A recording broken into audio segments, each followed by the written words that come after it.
left tackle sort of uncertain for Sunday. What skill set about Keon Smith made him appealing to you, Butch, and Mike? What does he do well?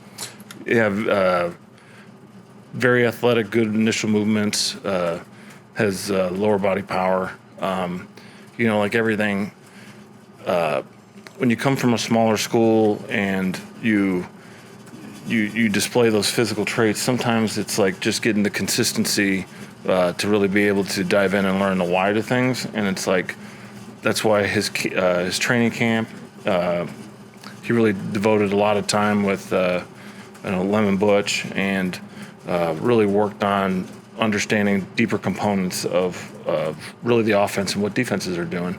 And we've been very pleased with his development. And he also gives us versatility because, again, he plays guard, tackle, and it's kind of the nature of how we build the group is having guys who are versatile. And, he's been doing a really good job for us. Obviously, you guys have a long history with Teron in terms of him playing hurt or playing through things. Where's the comfort level with him continuing to do that, especially with this quadriceps injury and how he performed against the Jets? I think just so much is to the makeup of him. And, just knowing him from when he was a rookie in New Orleans when we drafted him to now, he's just a very consistent person. Understands the physical tolls on the game and what it's going to take, and his preparation and how he goes about his business and his drive, to be one of the elite players at the position. I think that just all takes into then pushing through things to get yourself to game day to be there for your teammates. I mean, he's a consummate teammate, consummate pro. When, you have a guy like him who tells you he's good to go or he's not, you believe it because he's proven it over years, and he's a very good communicator. So have all the confidence in him when he's really available to help us. Frank, when you look at this team as it's preparing for December football, what do you see compared to, say, last year? Obviously, you made some changes, the way the run game has developed, the way the offensive line is protected too. You have some things going for you, but what's the biggest difference for December football from last year to this year? I think a lot of it is just it's year two, and guys really understand so much more of what we're trying to accomplish, and they can really not spend as much time maybe like they're seeing the plan. All right, they're seeing consistency of it as opposed to a nuance here or there where it's kind of grouping it so you can see just an overall understanding. Same thing of the consistency of a lot of guys being able to play together. You look at how many teams, it's like it's a challenge in any sport for guys to come together and be extremely successful in year one because there's just so many different personalities or just different communication styles. And then also with, what happened in year one. You make the playoffs and it doesn't go the way you want to, but you see how close and what you are, and that just sets your inner drive and what's going to push you. And, I always, for years of working, for Sean Payton those first 5 years, and I got there 2 months after they won the Super Bowl, he used to always talk about the Super Bowl is the greatest meal of your life. And every day after that, you're just chasing that taste. You want that steak again. You want that mashed potatoes again because nothing else tastes like it. And it's just that drive. And it always resonated with me because I was sitting there going like, yeah, you can resonate with what that feeling is. And once you make the playoffs, you can see it, and it's so close.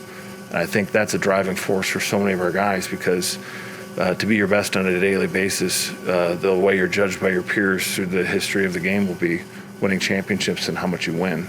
So I think all those things are reasons why, that we're hoping that this next month we'll see the growth that we kind of feel like we're pushing towards. Frank, if both of your rookie running backs are ready to play this week, Achane and Chris Brooks, what could be the determining factor in who's on the active game day roster? The whole running back room, would it be special teams or would it be more situational plays from scrimmage? Both. I mean, it takes into, whenever you're going to roster decisions for each position, you're weighing all the factors that play in. And, that's the communication between Chris, Mike, Danny, Vic, and I. Just each game has a different need, and what are the needs, at the position groups? What's the need in special teams? All right, who fills what role? Right, who conversely might be down that now you have to change spots because that's the team's component. So it's never as easy as because I think we talked about it earlier in the year where it's it's never as easy to say, hey, he's active, why isn't he playing? It's well, there's, especially at this point in the season, there's a domino effect of the whole encompassing roster that affects our decisions for who we can bring up to the game. I wanted to ask about third and short, fourth and short, struggles converting, and obviously it's a difficult balance. You guys generally prefer to pass, or at least the numbers say you prefer to pass in those situations. Is that based on work that you've seen in practice, things that haven't worked, or is it just the mentality and philosophy that, hey, we've got one of the most accurate quarterbacks, this is how we prefer to utilize those plays? Yeah, well, I think Omar kind of relates into all of that. Nothing is ever as simple as just, hey, it's this, so we do that. It's more of, all right, when we go into the plan, we devote time to all the situations, and when we look at that situation, we have a philosophy in which we want to attack it.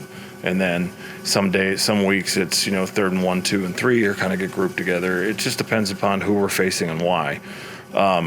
Yes, we have an extremely accurate quarterback and very good skill core, all right, that we trust. We have a line that we know from this last game that, when we had to run the ball and they know we were running the ball, we were able to run the football. Those are all good signs. So it's the biggest thing is that when you look at us as an offense and you see we have an ability to move the football, all right, and one section isn't as good as the other because the disparity between the two is, drastic. You're top 5 in most categories, and you have this one, you're at the bottom. So it's one of those where, always there's never a quick fix to anything. It's being aware of an issue, communicating the issue, and how do we get better, and maximizing, all right, our players in those situations. And, us as an offensive staff, I know we do devote time to, are we calling the right things? Are we calling the right play at the right time? Are we being, we're getting coverage looks that we want to be aggressive in the attack, or, do we want to run it? There's multiple factors that go into it. But ultimately, yes, it's we know that's an area that we have to improve on. We're aware of it, and we're hopeful that, this next opportunity, the next couple ones, we can really offset it, because the reality is it's a 17-game season, and when you look at all-encompassing at the end, its entirety, that's when you could really, formulate we're hopeful that we'll turn the corner. And you never know. You might have a game where all of a sudden you get 4 third and 1s, you can convert all 4. Well, the section overall is the percentages of your ranking versus the league.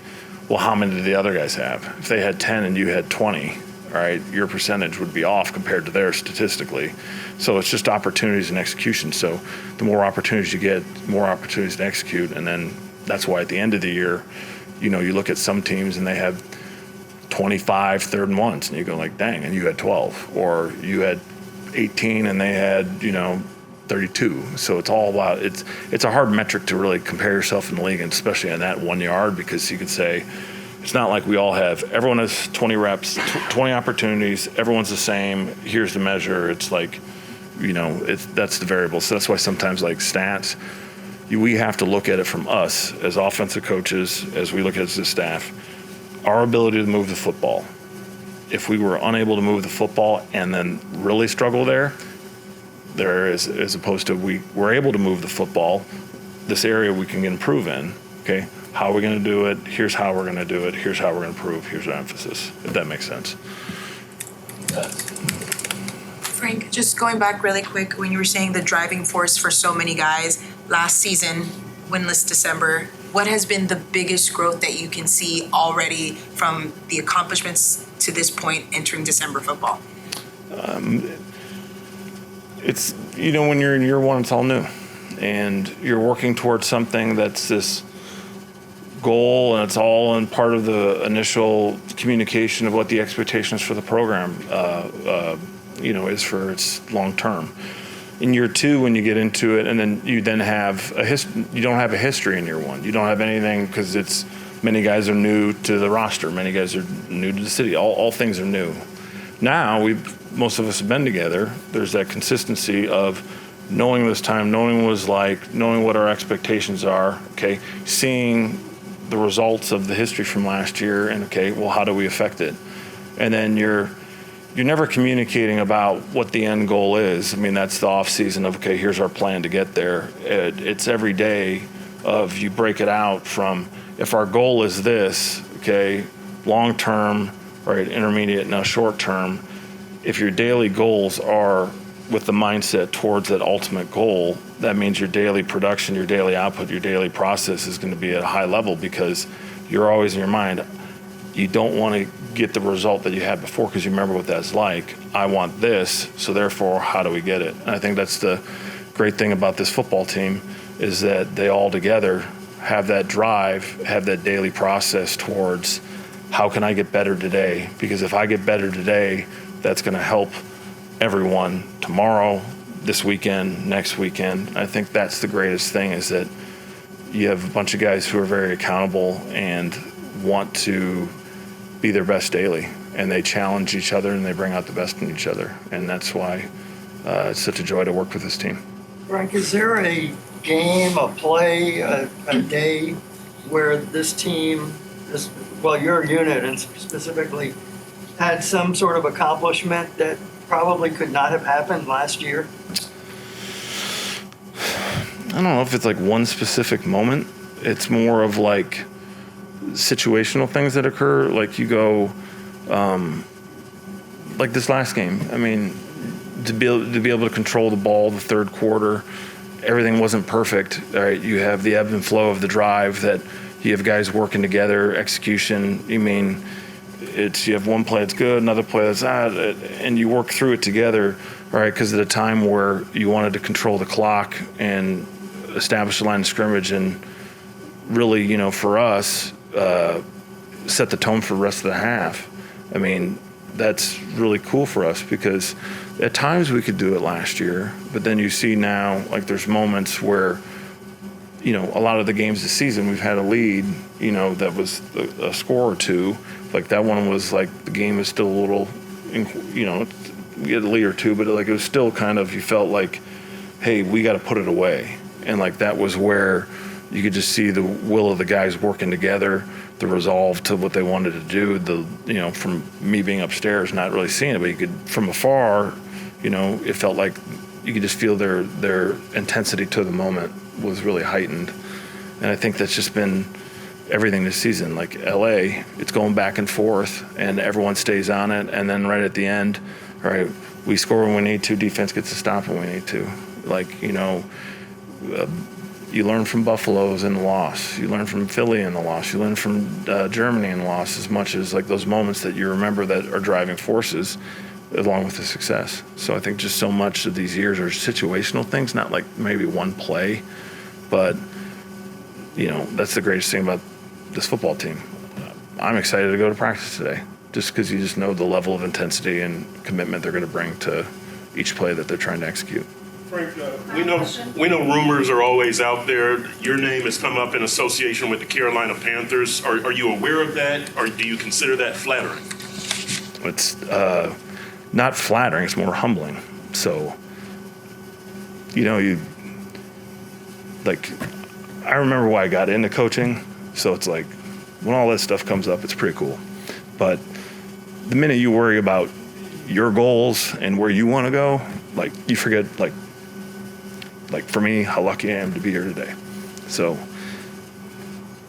all that stuff's cool, but, like, I truly enjoy every day here, and that's the cool part. And it's, it's one of those words, because, like I'm a walk-on from Milwaukee, Wisconsin. Every day of my life I remember it. So those things are pretty cool, but it's not going to affect today.